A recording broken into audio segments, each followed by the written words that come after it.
శ్రీమాత్రే నమః. అందరికీ నమస్కారం అండి. తులారాశి వారికి రాబోయే రోజులలో మీకు ఏం జరగబోతుందో తెలిస్తే మీరు నిజంగా ఆశ్చర్యపోతారు. మీ జీవితంలో ఒక సువర్ణ అధ్యాయం మొదలవ్వబోతుంది. ముఖ్యంగా అదృష్టం అనేది మిమ్మల్ని వెతుక్కుంటూ వచ్చి డబ్బు పరంగా మీకు విపరీతంగా కలిసి వస్తుందని ఖచ్చితంగా చెప్పుకోవచ్చు. తులారాశి వారు నిజంగా అదృష్టవంతులైతేనే, భగవంతుని అనుగ్రహం మీపై ఉంటేనే ఈ మాటలు మీ చెవిన పడతాయి. అలాగే మీరు ఈ విషయాలను పూర్తిగా విన్నట్లయితే అసలు మీకు కలగబోయే ఆ అదృష్టం ఏంటి, అది ఏ రూపంలో రాబోతుంది అనే విషయం మీకు స్పష్టంగా చక్కగా అర్థమవుతుంది. ఈ జూలై నెలలో తులారాశి వారికి మంచి ఎంత ఉందో కొన్ని సమస్యలు కూడా కొంచెం ఉన్నాయి. అంటే నరదృష్టి పరంగా కావచ్చు, లేదా మీరు నా వాళ్ళు నా ప్రాణం అని అనుకున్న వాళ్ళే మిమ్మల్ని ఇబ్బంది పెట్టి మీకు నష్టాలు కలిగించేటువంటి ప్రమాదం కూడా కొంచెం ఉంది. వాటి నుంచి ఎలా బయటపడాలో, ఎలాంటి చిన్న చిన్న పరిహారాలు చేసుకోవాలో కూడా నేను వివరిస్తాను. అలా చేయటం వలన మీరు ఆ సమస్య నుంచి చాలా సులభంగా ఈజీగా బయటపడి మీకు రాబోయే అదృష్టాన్ని సంపూర్ణంగా అందుకోగలుగుతారు. ఈ పూర్తి విశ్లేషణను ఇప్పుడు మనం తెలుసుకుందాం. కాబట్టి ఈ సమాచారాన్ని ఎక్కడా వదలకుండా చివరి వరకు శ్రద్ధగా వినండి. అప్పుడే మేము మీకు ఏం చెబుతున్నామో పూర్తిగా అర్థమవుతుంది. మీ ఇష్టదైవాన్ని తలుచుకుంటూ జై శ్రీరామ్ అని కామెంట్ చేయండి. ఆ శ్రీరాముని ఆశీస్సులు మీకు ఎల్లప్పుడూ ఉంటాయి. తులారాశి వారి విషయానికి వస్తే ఇది రాశి చక్రంలో 7వ రాశి. ఈ రాశికి అధిపతి సౌందర్యానికి, ప్రేమకు, సుఖానికి కారకుడైన శుక్ర భగవానుడు. ఈ శుక్రుని అనుగ్రహం ఒక వ్యక్తి మీద ఉండటం అనేది నిజంగా పూర్వజన్మ సుకృతం, ఎంతో అదృష్టమని చెప్పాలి. తులారాశి వారు నిజంగా చెప్తున్నారు, మీరు చాలా చాలా అదృష్టవంతులు. అయితే మీ అదృష్టాన్ని మీరే కొన్నిసార్లు గుర్తించలేకపోతారు. అందుకే ఈ మాటలను మీరు వీలైతే ఒంటరిగా ప్రశాంతమైన వాతావరణంలో కూర్చొని వినండి. ఎందుకంటే ఇందులో మీ గురించి ఉన్నటువంటి ఎంతో ఆసక్తికరమైన విషయాలు, అలాగే మీకు నష్టం కలిగించబోయే వారి నిజస్వరూపాల గురించి కూడా చర్చించబోతున్నాం. ఈ విషయాలు పక్కన ఎవరైనా విన్నారో అనుకోండి, ముఖ్యంగా మీ మీద ఈ విషయం ఉన్నవారు వింటే వారు మరింత తెలివిగా, మరింత జాగ్రత్తగా మిమ్మల్ని దెబ్బతీయడానికి, ఇబ్బంది పెట్టి బురిడీ కొట్టించడానికి అవకాశం ఉంటుంది. అంతేకాదు, ఇలాంటివి నమ్మకు, ఇవన్నీ ఉత్త మాటలు అని చెప్పి మీ మనసును మార్చి మీకు రాబోయే మంచిని మీరే దూరం చేసుకునేలా చేసే ప్రమాదం కూడా ఉంది. కాబట్టి జాగ్రత్తగా ఏకాంతంగా వినండి. తులారాశి వారు చిన్నప్పటి నుంచి చాలా కష్టాలను, అవమానాలను ఎదుర్కొంటారు. వారి జీవితం పూలపాంపులా అస్సలు ఉండదు. కానీ వారిలో ఉన్న గొప్ప గుణం ఏంటంటే వాటిని చూసి కృంగిపోయి కూర్చోరు. ప్రతి కష్టాన్ని ఒక పాఠంగా, ప్రతి అవమానాన్ని ఒక మెట్టుగా మార్చుకుని ముందుకు సాగుతారు. వారిలో సహజంగానే సమస్యలను తర్కంతో, విశ్లేషణతో పరిష్కరించే గుణం ఉంటుంది. ఒక సమస్య వస్తే దాని మూలాల్లోకి వెళ్లి అది ఎందుకు వచ్చిందో అర్థం చేసుకుని దాన్ని పరిష్కరించడానికి ప్రయత్నిస్తారు. అందుకే ఎన్ని కష్టాలు వచ్చినా వారు వాటిని ధైర్యంగా ఎదుర్కొని నిలబడతారు. వారి విశ్లేషణాత్మక స్వభావం, సమస్యలను పరిష్కరించే అద్భుతమైన సామర్థ్యం వారిని ఎప్పటికప్పుడు ముందుకు నడిపిస్తూనే ఉంటాయి. తులారాశి వారి జీవిత ప్రయాణం ముఖ్యంగా బాల్యం నుంచే ఎన్నో సవాళ్లతో, ఒడిదుడుకులతో నిండి ఉంటుంది. అయితే ఇక్కడ వారి ప్రత్యేకత, వారి వ్యక్తిత్వం దాగి ఉంటుంది. వారు ఆ కష్టాలకు కుంగిపోయి జీవితం మీద విరక్తి పెంచుకోకుండా వాటిని ఒక అనుభవంగా, ఒక పాఠంగా స్వీకరిస్తారు. ప్రతి కష్టాన్ని తమ వ్యక్తిత్వ వికాసానికి, మానసిక పరిపక్వతకు ఒక మెట్టుగా మార్చుకుంటారు. చాలా చిన్న వయసులోనే జీవితం యొక్క కఠినమైన వాస్తవాలను, మనుషుల నిజస్వరూపాలను అర్థం చేసుకుంటారు. ఈ అనుభవాలే వారిని రాటుదేలేలా చేస్తాయి. భవిష్యత్తులో ఎంతటి పెను తుఫాను లాంటి సమస్యలనైనా ధైర్యంగా ఎదుర్కొనే శక్తిని, ఆత్మవిశ్వాసాన్ని వారికి అందిస్తాయి. ఈ తులారాశి వారిలో ఎంత అదృష్టవంతులో అంతకు మించిన కష్టజీవులు కూడా. వీరికి చిన్న వయసు నుంచే బాధ్యతల మీద పడతాయి. కష్టాలు అనేవి నీడలా వెంటాడుతూ ఉంటాయి. కానీ మరోవైపు వీరికి ఆస్తులు, సంపదలు కూడా ఎక్కువగా ఉంటాయి. ముఖ్యంగా స్థిరాస్తులు, అంటే తండ్రి తరపు నుంచి గాని లేదా తల్లి తరపు నుంచి గాని వీరికి పితార్జితానికి సంబంధించినటువంటి భూములు, ఇల్లు వంటి ప్రాపర్టీ సంక్రమించే అవకాశాలు ఈ తులారాశి వారిలో ఎక్కువ % ఉంటాయి. అయితే వారసత్వంగా ఆస్తులు వస్తున్నా సరే వాటి మీద ఆధారపడి బ్రతకాలి అనే ఆలోచన వీరికి ఉండదు. చిన్నప్పటి నుంచి కూడా వారి సొంత కాళ్ళ మీద వారు నిలబడటానికి, సొంతంగా తమకంటూ ఒక గుర్తింపును, సామ్రాజ్యాన్ని నిర్మించుకోవడానికి వీరు ఎక్కువగా ఆసక్తి చూపిస్తారు.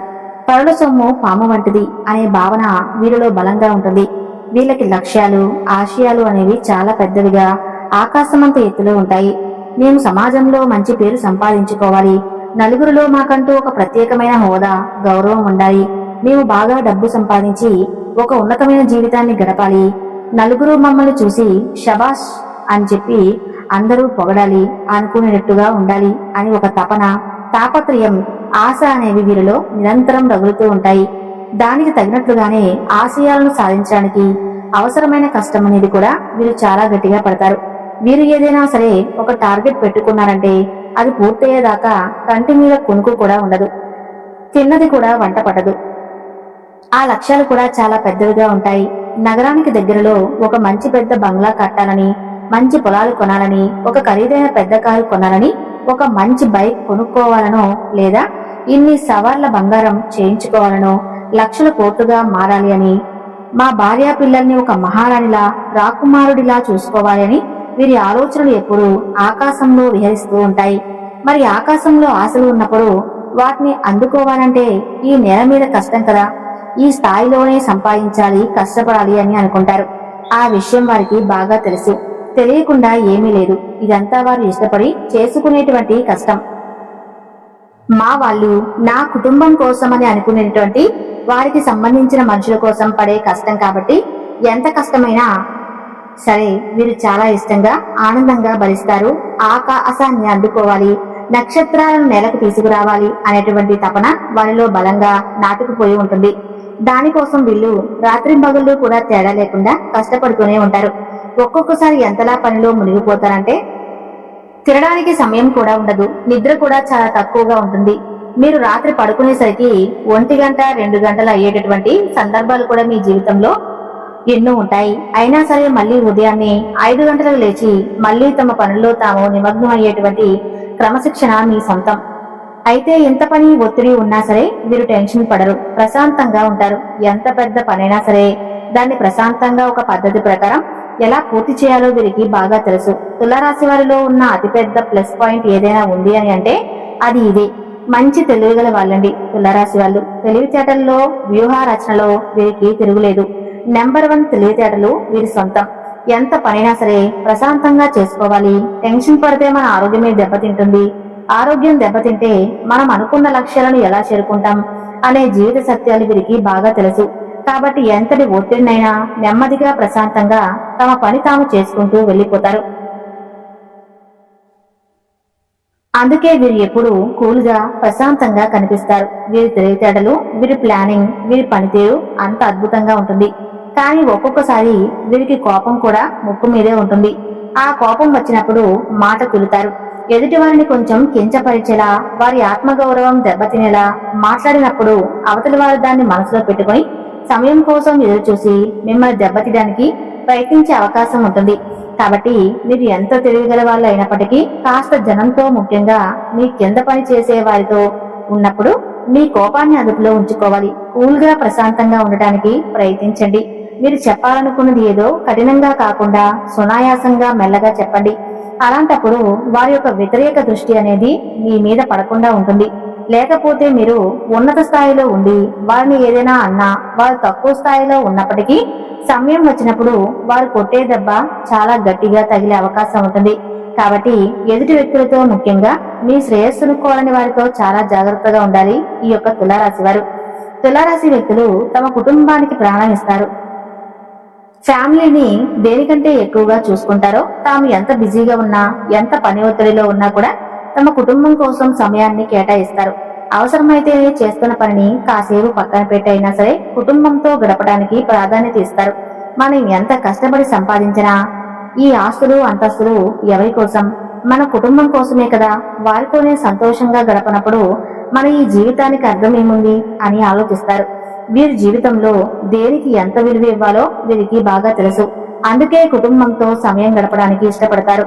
అలా సరదాగా ఎక్కడికైనా బయటకు తీసుకువెళ్లడం, వారితో ప్రేమగా మాట్లాడటం, చిన్న చిన్న విషయాలకే సంతోషపడటం, నవ్వుకోవటం, పిల్లలతో పిల్లల్లా మారిపోయి ఆడుకోవటం వంటివి చేస్తూ తమ కుటుంబ జీవితాన్ని ఎంతో ఆనందంగా ఉంచుకోవటానికి ప్రయత్నిస్తారు. ఇక ఈ తులారాశి వ్యక్తులు తమ టార్గెట్ చాలా పెద్దవిగా పెట్టుకుంటారని మనం ముందే చెప్పుకున్నాం కదా. ఆ టార్గెట్ ను మీరు చేరుకోవటానికి మీ దగ్గర అద్భుతమైన ప్లానింగ్ కూడా ఉంటుంది.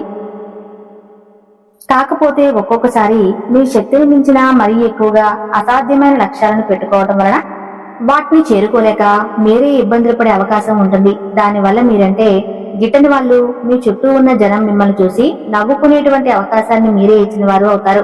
కాబట్టి మీరేంటంటే మరీ అత్యాశకు పోకుండా వాస్తవానికి దగ్గరగా ఉండే లక్ష్యాలను నిర్దేశించుకోవాలి. ఉదాహరణకు ఒక ఇల్లు కట్టుకోవాలి అని అనుకున్నారు అనుకోండి, ఈ ఏడాది అప్పు చేసి కట్టడం కన్నా వచ్చే సంవత్సరం వరకు ఆగి మీ సొంత డబ్బులతో ప్రశాంతంగా కట్టుకునే అవకాశం ఉంటుంది కదా. అలా చిన్న చిన్న మార్పులు మీ ప్రణాళికలో చేసుకోవటం వలన ఇక మీకు తిరుగు అనేది ఉండదు. ఎందుకంటే జనం మీరు ఎప్పుడు తప్పు చేస్తారా, ఎప్పుడు కింద పడతారా అని కాచుకొని కూర్చొని చూస్తూ ఉంటారు. మీరు మీ తెలివిలో కష్టంతో పైకి ఎదుగుతుంటే దాన్ని చూడలేని కళ్ళు ఎన్నో ఉంటాయి. మీకు నరదృష్టి కనుదృష్టి అనేది కూడా చాలా చాలా ఎక్కువగా ఉంటుంది. మీరు అందంగా ఉంటారని, ఆకర్షణీయంగా మాట్లాడతారని, బాగా సంపాదిస్తున్నారని, మంచి జీవితం గడుపుతున్నారని ఇలా ప్రతి చిన్న విషయానికి మీ మీద ఏడుస్తూ ఉంటారు. ఈ నరదృష్టి ప్రభావం వల్ల మీకు అప్పుడప్పుడు కొన్ని చిన్న చిన్న అనారోగ్య సమస్యలు, పనులలో ఆటంకాలు, ఇంట్లో చికాకులు వంటివి వస్తాయి. కాబట్టి మీరేంటంటే కాస్త జాగ్రత్తగా ఉంటూ ఇంట్లో అప్పుడప్పుడు దిష్టి తీయించుకుంటూ ఉండాలి. ఇది ఆడవాళ్ళైనా సరే మగవాళ్ళైనా సరే పాటించాలి. మీ ఇంట్లో అమ్మా నాన్న లేదా అత్తయ్య వంటి పెద్దవాళ్ళు ఎవరైనా ఉంటే వారి చేత రాళ్ళ ఉప్పుతో కొన్ని ఎండుమిరపకాయలు, ఒక నిమ్మకాయ లేదా ఆవాలు మీ చుట్టూ తిప్పి దిష్టి తీసుకోండి. ఇలా వారానికి ఒకసారి, ముఖ్యంగా శనివారం సాయంత్రం చేస్తే మీ ఇంటి మీద, ఇంటి యజమాని మీద ఉన్న చెడు దృష్టి, ఇరుగు పొరుగు వాళ్ళు, బంధువులు ఏడుపులో శాపనార్థాలు తొలగిపోతాయి. కాబట్టి దిష్టి విషయంలో చాలా జాగ్రత్తగా ఉండండి. ఇక అసలు విషయానికి వద్దాం. ఈ జూలై నెలలో తులారాశి వారి గ్రహాల సంచారం అద్భుతంగా ఉంది. మీ భాగ్యస్థానమైన 9వ ఇంట్లో దేవగురువు బృహస్పతి సంచరిస్తున్నాడు. లాభస్థానమైన 11వ ఇంట్లో కుజుడు, దశమ స్థానమైన కర్మక్షేత్రంలో రవి, బుధుడు సంచరించడం వల్ల ఈ రాశి వారికి నెలంతా జీవితం పర్లేదు. మీ మీద అంటే ఎలాంటి అడ్డంకులు లేకుండా సాఫీగా సాగిపోతుంది. వృత్తి ఉద్యోగాల్లో మీరు ఊహించని అనేక సానుకూల మార్పులు చోటు చేసుకుంటాయి. కుటుంబ జీవితంలో కూడా ఎక్కువగా శుభ పరిణామాలు, సంతోషకరమైన సంఘటనలు సంభవించే అవకాశం ఉంది.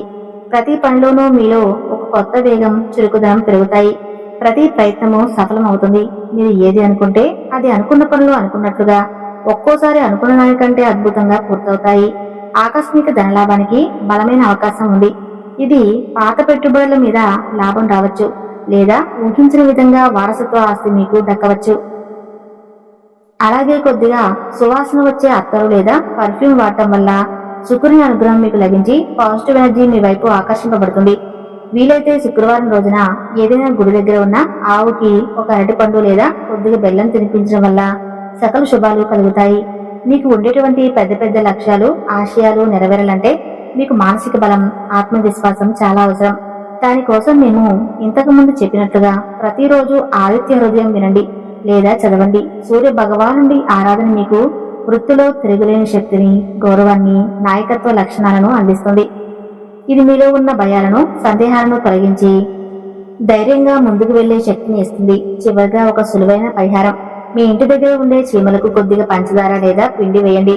అలాగే పక్షులకు కొన్ని గింజలు నీళ్లు పెట్టండి. ఈ జీవకారుణ్య చర్యల వల్ల మీకు తెలియకుండానే మీ పాపకర్మలు తొలగిపోయి పుణ్యం పెరిగి గ్రహాల యొక్క అనుకూలత మీకు లభిస్తుంది. ఈ చిన్న చిన్న పరిహారాలను నమ్మకంతో ఆచరించి మీకు రాబోయే మంచిని సంపూర్ణంగా స్వీకరించండి. మీకు అంతా మంచి జరగాలని మనస్ఫూర్తిగా కోరుకుంటున్నాను. విన్నారు కదండి, తులారాశి వారు మీ గురించి తెలుసుకున్నారు కదా. ఈ వీడియో మీకు నచ్చితే తప్పకుండా లైక్ చేసి జై శ్రీరామ్ అని కామెంట్ చేయండి. ధన్యవాదాలు.